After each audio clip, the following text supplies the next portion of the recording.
एक गांव में एक धोबी रहता था। उसके पास एक गधा और एक घोड़ा था।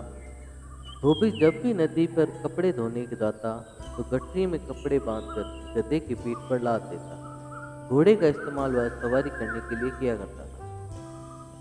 रोज की ही तरह एक दिन धोबी कपड़े धोने नदी की ओर जा रहा था। कपड़े की गठरी गधे के पीठ पर लदी हुई थी। उस दिन कपड़े अधिक होने के कारण गठरी बहुत भारी थी, जिसके बोझ से कुछ ही दूर पर चलकर गधा थक गया। उस दिन साथ में घोड़ा भी था। गधे ने मदद मांगते हुए घोड़े से कहा, घोड़े भाई, जरा मेरी मदद कर दो।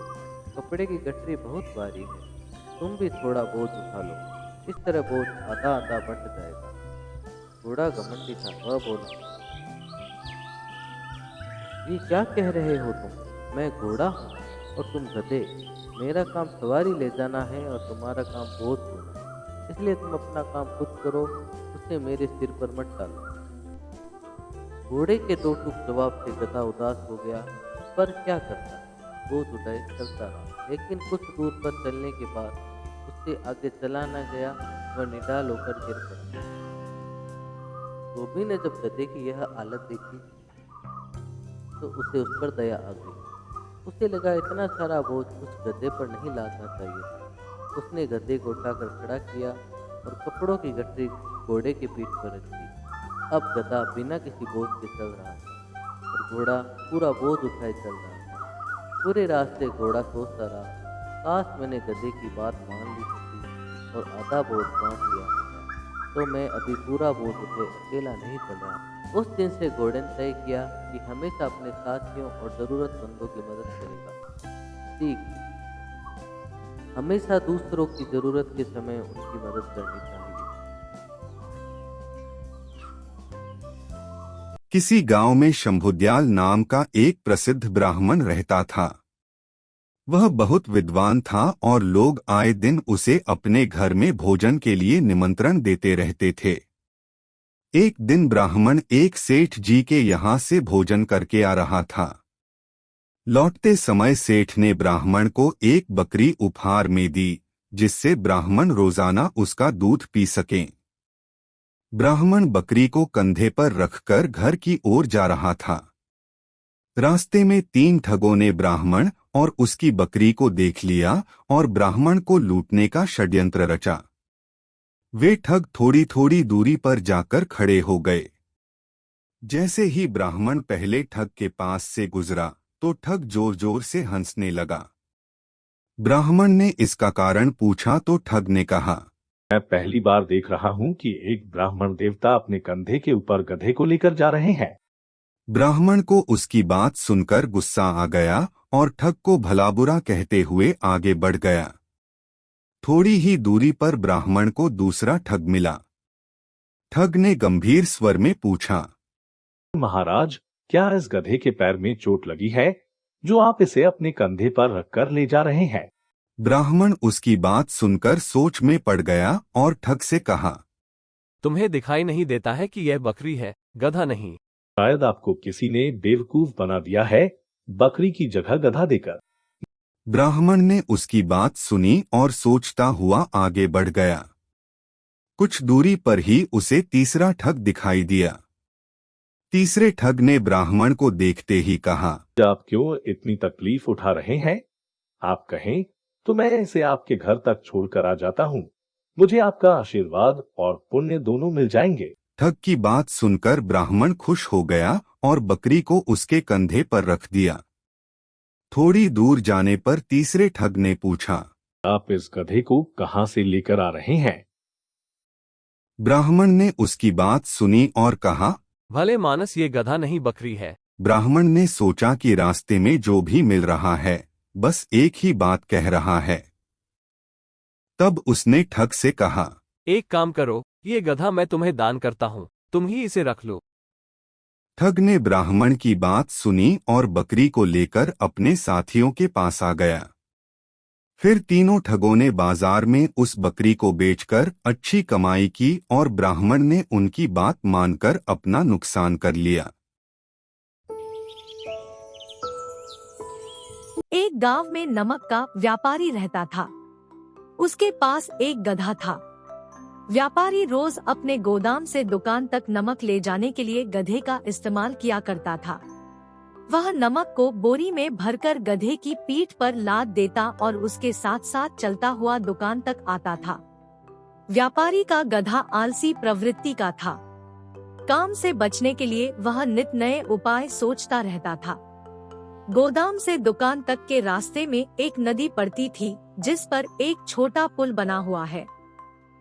एक दिन नदी पर बने पुल पर चलते समय अचानक गधे का पैर फिसला और वह नदी में जा गिरा।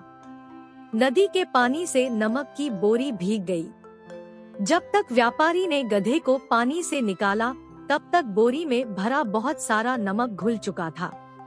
गधा जब चलने लगा तो उसे बोरी का भार बहुत कम महसूस हुआ और वह खुश हो गया। उसने सोचा कि अपने ऊपर लदा बोझ हल्का करने का ये बहुत बढ़िया तरीका है। अगले दिन वह जानबूझकर नदी में गिर पड़ा। नमक पानी में घुल जाने से बोरी का वजन फिर कम हो गया। उसके बाद से वह हर रोज ऐसा ही करने लगा। रोज रोज गधे की ये हरकत देखकर व्यापारी उसकी चालाकी समझ गया। उसने गधे को सबक सिखाने का फैसला कर लिया और अगले दिन बोरी में नमक के स्थान पर रुई भरकर गधे की पीठ पर लाद दिया। रुई हल्की थी। इसके बाद भी आलसी गधे ने सोचा कि क्यों न रोज की तरह नदी के पानी में गिरकर इस वजन को और कम कर लिया जाए। इसलिए वह जानबूझकर नदी में गिर पड़ा। लेकिन इस बार बोरी में नमक नहीं बल्कि रुई थी। पानी में भीगकर रुई का वजन कई गुना बढ़ गया।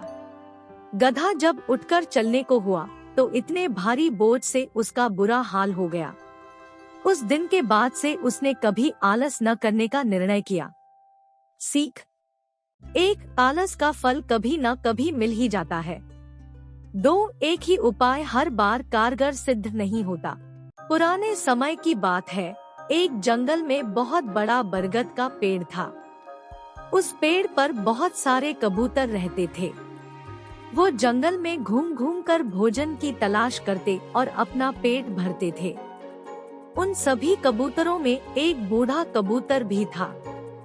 बूढ़ा कबूतर बहुत ही समझदार था, इसलिए सभी कबूतर उसकी बात माना करते थे। एक दिन उस जंगल में कहीं से घूमता हुआ एक बहेलिया आया। उसकी नजर उन कबूतरों पर पड़ी। कबूतरों को देखकर उसकी आंखों में चमक आ गई और उसने अपने मन में कुछ सोचा और वहां से चला गया। लेकिन बूढ़े कबूतर ने उस बहेलिये को देख लिया था। दूसरे दिन भरी दोपहर में सभी कबूतर पेड़ पर आराम कर रहे थे। उस दिन वह बहेलिया फिर आया और उसने देखा कि गर्मी की वजह से सभी कबूतर पेड़ पर आराम कर रहे हैं। उसने बरगद के नीचे जाल बिछाकर उस पर कुछ दाने बिखेर दिए और दूसरे पेड़ के पीछे छुप गया। कबूतरों में से एक कबूतर की नजर उन दानों पर पड़ी। दानों को देखते ही उसने सभी कबूतरों से कहा कि देखो भाइयों, आज तो किस्मत ही खुल गई। हमें आज भोजन की तलाश में कहीं जाना नहीं पड़ा, उल्टा भोजन ही हमारे पास आ गया। चलो चलकर मजे से भोजन करते हैं। गर्मी से बेहाल और भूख से परेशान कबूतर जैसे ही नीचे उतरने लगे, बूढ़े कबूतर ने उन्हें रोका, लेकिन किसी ने भी उसकी बात नहीं मानी और नीचे जाकर दाना चुगने लगे। बूढ़े कबूतर की नजर अचानक पेड़ के पीछे छिपे बहेलिया पर गई और उसे माजरा समझते देर नहीं लगी, लेकिन तब तक बहुत देर हो चुकी थी। दाना चुगकर कबूतर उड़ने की कोशिश करने लगे, लेकिन सभी जाल में फंस चुके थे। कबूतर उड़ने की जितनी कोशिश करते उतने ही जाल में उलझ जाते। कबूतरों को जाल में फंसा देखकर बहेलिया पेड़ के पीछे से निकल आया और उनको पकड़ने के लिए उनकी ओर बढ़ा। यह देखकर सभी कबूतर डर गए और बूढ़े कबूतर से मदद की गुहार करने लगे। तब बूढ़ा कबूतर कुछ सोचने लगा और बोला कि जब मैं कहूँ तब सभी एक साथ उड़ने की कोशिश करेंगे और उड़कर सभी मेरे पीछे चलेंगे। कबूतर कहने लगे कि हम जाल में फंसे हैं, कैसे उड़ पाएंगे। इस पर बूढ़े कबूतर ने कहा कि सभी एक साथ कोशिश करेंगे तो उड़ पाएंगे। सभी ने उसकी बात मानी और उसके कहने पर सभी एक साथ उड़ने की कोशिश करने लगे। उनके इस प्रयास से वो जाल सहित उड़ गए और बूढ़े कबूतर के पीछे पीछे उड़ने लगे। कबूतरों को जाल सहित उड़ता देख बहेलिया हैरान रह गया, क्योंकि उसने पहली बार कबूतरों को जाल लेकर उड़ते देखा था। वह कबूतरों के पीछे पीछे भागा, लेकिन कबूतर नदी और पर्वतों को पार करते हुए निकल गए। इससे बहेलिया उनका पीछा नहीं कर पाया। इधर बूढ़ा कबूतर जाल में फंसे कबूतरों को एक पहाड़ी पर ले गया, जहां उसका एक चूहा मित्र रहता था। बूढ़े कबूतर को आता देख उसकी खुशी का ठिकाना नहीं रहा, लेकिन जब बूढ़े कबूतर ने सारा किस्सा सुनाया तो उसे दुख भी हुआ। उसने कहा कि मित्र, चिंता मत करो, मैं अभी अपने दांतों से जाल को काट देता हूँ। उसने अपने दांतों से जाल को काट कर सभी कबूतरों को आजाद कर दिया। कबूतरों की खुशी का ठिकाना नहीं रहा। सभी ने चूहे को धन्यवाद दिया और बूढ़े कबूतर से क्षमा मांगी। कहानी से सीख। इस कहानी से यह सीख मिलती है कि एकता में ही ताकत होती है और हमें हमेशा बड़ों की बात माननी चाहिए। एक गांव में रमेश नाम का आदमी रहता था। वह खेत में अनाज की खेती करता और बैलगाड़ी में अनाज को लेकर शहर जाता था। एक दिन रमेश बैलगाड़ी में अनाज के बोरे लादकर शहर जा रहा था। तभी अचानक गड्ढे में बैलगाड़ी पलट गई। रमेश बैल को सीधा करने की कोशिश करने लगा। थोड़ी ही दूर पर पेड़ के नीचे बैठे राहगीर ने रमेश को आवाज दी, अरे भाई, परेशान मत हो, आ जाओ, पहले मेरे साथ खाना खा लो, फिर मैं तुम्हारी गाड़ी सीधी करा दूंगा। धन्यवाद, पर मैं अभी नहीं आ सकता, मेरे दोस्त बशीर नाराज हो जाएगा। अरे तुमसे अकेले नहीं उठेगी गाड़ी, आओ खाना खा लो, फिर दोनों मिलकर उठाते हैं। नहीं, बशीर गुस्सा हो जाएगा। अब मान भी जाओ। ठीक है, आप कहते हैं तो आ जाता हूँ। खाना खाने के बाद रमेश बोला, चलो चलते हैं गाड़ी के पास, बशीर गुस्सा हो रहा होगा। राहगीर ने मुस्कुराते हुए कहा, तुम इतना डर क्यों रहे हो? वैसे इस समय कहाँ होगा बशीर? गाड़ी के नीचे दबा हुआ है।